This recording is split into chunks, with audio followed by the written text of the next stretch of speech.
I have mentioned a few times that I've been through a season of deep mystery recently, the kind of mystery that goes on for what seems like forever. And that's because I went through 2 years of melting away an old identity, an old era. An 8-year cycle was coming to a close. It was powerful, strange, disorienting. I needed these last 2 years to learn to see in new ways. And a lot of the time I judged that process because it didn't feel allowed, but it was completely allowed. Even more than that, it was necessary. The melting, the disorientation, the uncertainty, because I was meeting myself again for the first time. And there's something I want to focus on in this moment because I think it's so important. If you've been through a time in life where you had a certain identity, theme, or focus, that is so valid.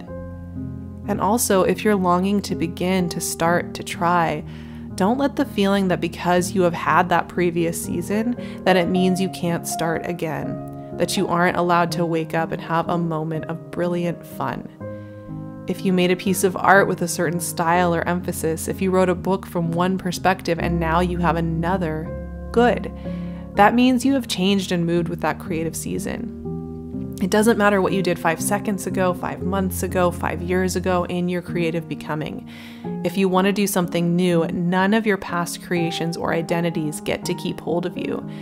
You don't owe your past selves allegiances to their identities alone. They want you to keep going and keep expressing. You don't owe the past sacrifices you have made your next creative becoming. We are often shackled by this allegiance to who we have been. It stops us. Like we aren't allowed to change, that it's embarrassing, like that time investment is what gets to decide the next creative threshold. It doesn't. What would you start doing if you didn't feel like you owed the past something specific when it comes to your self-expression?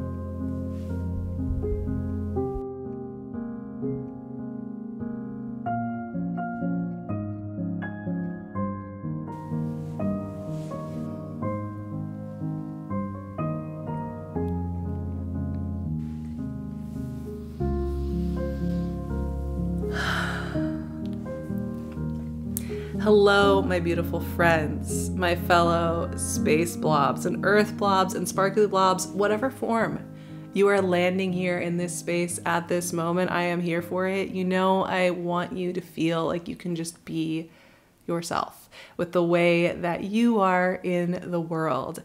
And I have just been going through such a journey of energetic shifts and changes and rememberings over the last few weeks as I've just remembered like the creative freedom of waking up every single day. And I mean that in its like most elemental form. A couple of weeks ago, I put out a video about doubt and intuition because I think those two are very entwined, at least in my experience, when I'm decoding the mystery of what's coming next and what I want that to look like. And I'm understanding the new ingredients. I have to weave back and forth between different parts of myself, different expressions of myself, different ways of moving through those mystery ingredients. And a lot of you know that over the years, I've made a lot of videos supporting people moving through foggy, tired, confused times in their lives because I think there's not enough visibility of that. And I think it's so important that we feel safe and valid in those seasons of deconstruction, of healing, of grieving, of whatever comes through, because it's such a vital and important part of life. It is so essential. And I also have been feeling this longing to come back to some of my more playful, creative expressions in life because the last few years have been intense for me. I have melted down like the core ways I thought of myself and who I am so many dozens of times. It was truly like the goo in the cocoon situation going on, where I just was not coming into any clear form. I was moving through some of the most powerful, profound healing and changing of my entire life, and I'm still moving through it. Let's be real. That's going to continue. But I've also been coming into this excitement about coming back to some of my more playful, creative expressions. And I was noticing that I've been wanting to do more of that. But I also felt like I owed this allegiance to the version of me that does videos like Doubt and Intuition, or like moving through a season of mystery. And like, am I allowed to just shift gears, to just wake up one day and want to do just a playful, joyful, fun, lighthearted thing? Am I allowed to just start expressing myself in a different way? And I realized that there was this part of me that felt like, because of what I've moved through the past few years, that somehow like I need to keep that going, which doesn't make any sense, does it?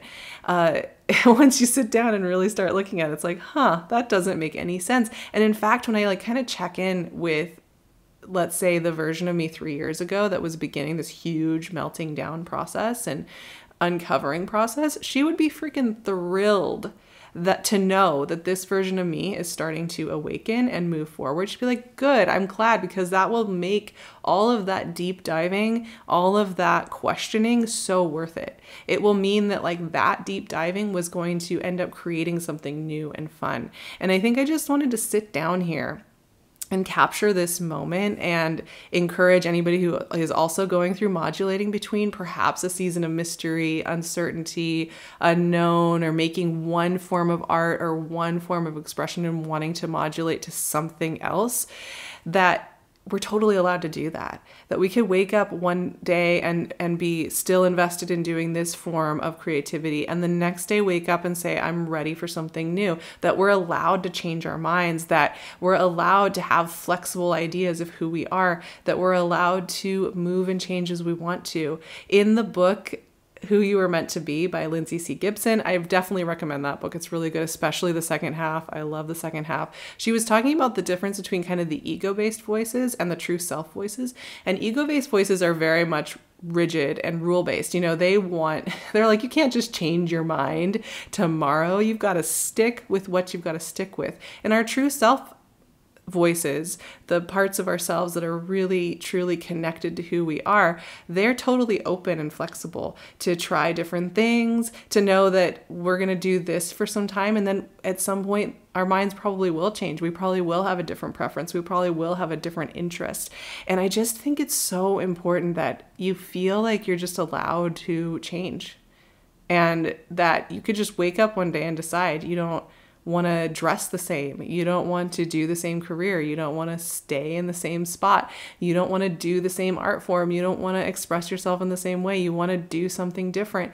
And like, we don't have to hold ourselves back from that because it feels like it's inauthentic, or we're breaking a rule, or we're betraying the past, or like, because we've done all of this stuff in the past and it's added up to something, that somehow that means that we're not allowed to change. It's that whole sunken cost fallacy. Well, I've put 5 years of work into being in a mysterious fog, and now if I just turn around and I feel good and I just grow into something else, somehow I'm betraying all of that fog. It's like, no, this is the natural result of you living your life and becoming yourself and unfolding each layer. And I wanted to capture that for myself, but also for anybody else who just needs total creative freedom to say, hey, today I wake up and there's something else I want to do. There's some other way I want to do something. And it can be something super small, like the way what you eat for breakfast, to, a whole lifestyle change. But regardless, just creating that space for it is what it's all about.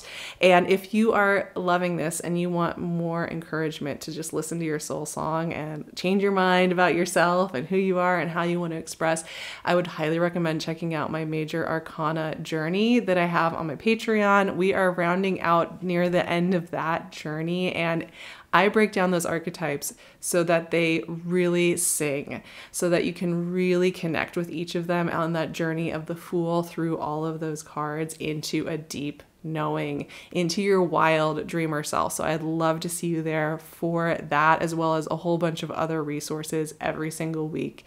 It's a really safe space to be a dreamer. That's what I will say about that space.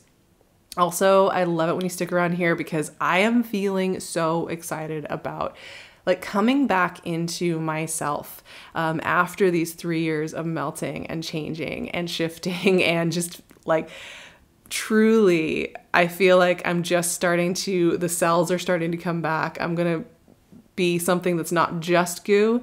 I'll probably still be a certain percentage goo and blob for my whole existence, but there's gonna be a little structure, a little form, a little creativity, a little creative expression. I'm just really excited about what that's gonna bring about next when we're talking about spirituality, when we're talking about intuition, when we're talking about healing, when we're talking about tarot and astrology and all of these tools and how we make them come alive and sing.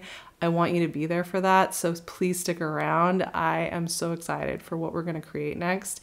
And let's see if we can allow ourselves to change our minds sometimes and be free to make some new things.